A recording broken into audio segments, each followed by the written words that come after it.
Cyberpunk 2077. Feels like we've been waiting on this one for a while.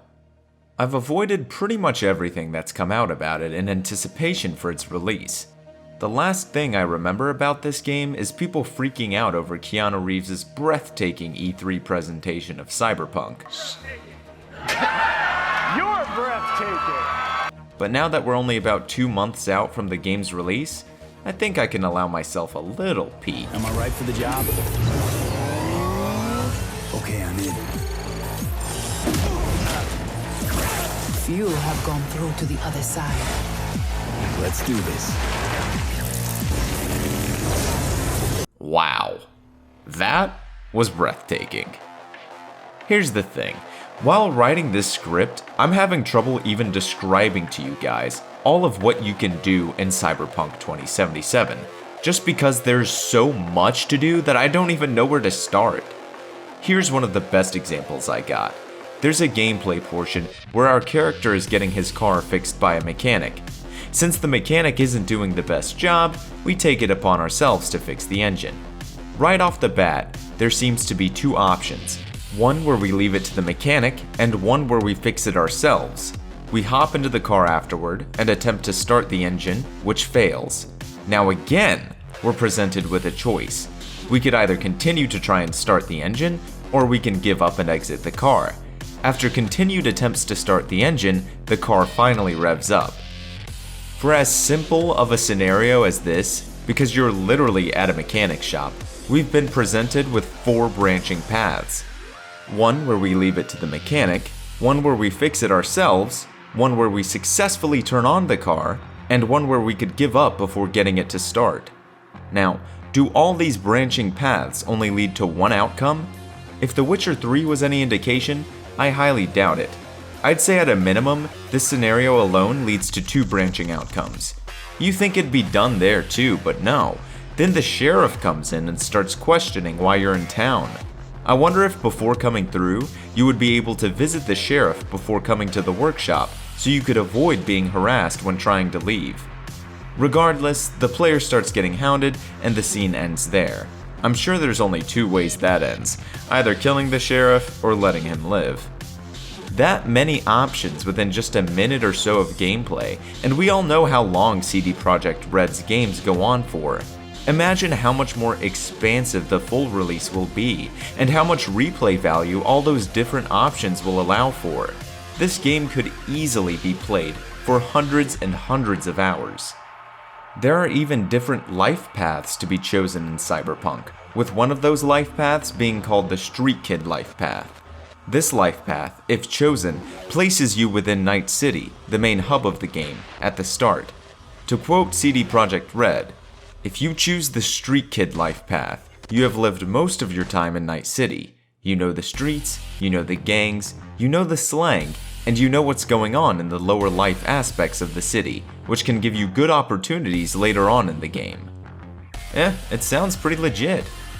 Then there's also the Nomad life path, which values family greatly, but as the player you've left your family behind and now must find a way to get into Night City, rather than already starting within it if the Street Kid life path is chosen. And finally, there's the Corporate life path, which involves you working up the corporate ladder until, I assume, you confront the CEO of your company, Saburo Arasaka. It also seems like you're a lot stronger in this life path as well. You're working for a corporation. They got all the money and resources to pump you full of drugs and enhancements to make you the toughest cyberpunk out there. There also seem to be story elements that are exclusive to certain life paths, so if you want to get to know everything about the world of Cyberpunk, you're going to have to play through all 3 life paths. And that's not all. These life path choices don't just affect the beginning of the game. Different opportunities will be presented to you throughout the rest of the game, depending on which life path you chose that are unique to that life path specifically. Now, the general plot outside of the life path differences may be the same though, and I really can't complain about that, because the plot has to come together at some point. Otherwise, the developers are developing the span of 10 games into one. Then again, not like they aren't doing that already. These life paths aren't chosen within a menu or anything like that either. They're chosen by actually playing the game. Mind-blowing, right? Other developers could learn a thing or two from CD Projekt Red. What's really crazy to me though is that all these choices that pop up throughout the game aren't just meaningless prompts that give the illusion of affecting the game's plot. If you didn't know about all this and went straight into the game blind and talked to someone about it the next day, the two of you could have had completely different experiences and gone on different life paths within the game. Now that's how you make decisions matter in a video game. Looking at you, Telltale Games. Now, there's some new footage from TGS 2020 that came out for Cyberpunk recently, and I want to analyze it because there's a lot to break down here, and I think it's another great scene that just goes to show how much choice you have in the game. Also, the footage is in Japanese, so with my very rough Japanese, I will try and translate what's going on.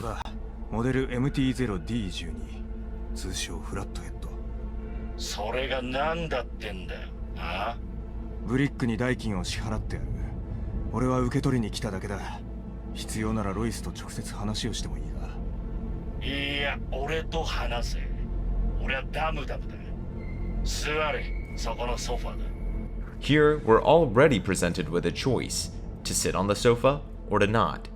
After sitting down on the sofa, our companion Jack is told to sit down as well. When he refuses, tensions are high. 座れ、お前もだ、デカブツ俺はいい。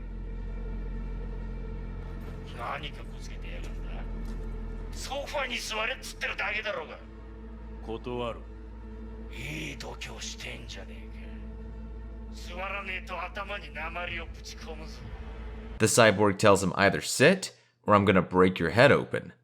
Again, we're presented with a choice. I assume we could either encourage Jack or dissuade him here. In the trailer, we decide to dissuade him and tell him to sit down.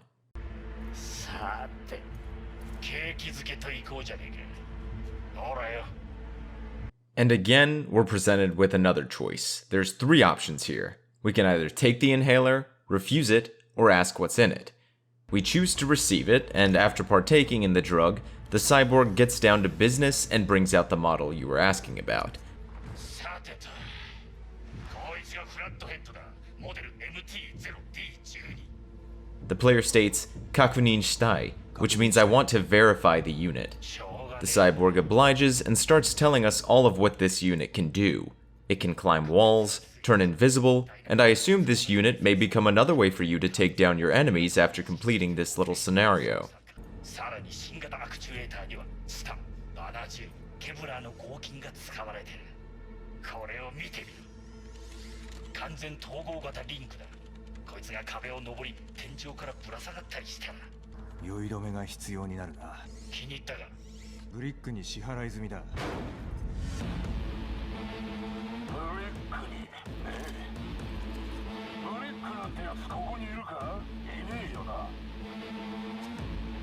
勘弁してくれ2回も払わせるなんておかしいだろおかしいかどうか決めんのはお前じゃねえ俺が払えっつったら黙って払うんだよとにかくこいつが欲しければまずはエディを見せな落ち着けここに入ってるそんなすんなり出していいのかからかいがいのないやつだな俺はチップを出しあんたはボットを出すそれだけだ簡単だろそういや誰の使いか聞いてなかったなお前のボスの名前をでしょエクスターでしょ After giving us a hard time by asking for our boss's name and calling us a Boy Scout, we're presented with a choice. Either pull a gun on him, or another option that says take down Royce, which I can only assume means to kill him. In the demo, the gun is pulled on him, and you end up making the trade for the model, but only on the agreed upon amount. 半分をめちゃくちゃにしたあのデブああ、おかげさまでピンピンしてる。なんなら伝言を伝えてやろうか。で話に応じる気になったか See, this scene could have gone so many different ways. If you ended up not being pushy enough, you could have been made to pay double for the model, or if you chose the takedown option, a fight probably would have broken out. I can't wait to play the game for myself and see just how many outcomes there are with all the branching paths that seem to be in the game.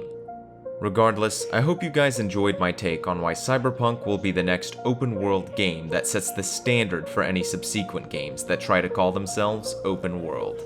If you guys would like to see more new Cyberpunk gameplay analyzed and translated, make sure to hit that like button, and let me know down in the comments below which life path you're thinking of choosing. Personally, I'm all for the Nomad life path.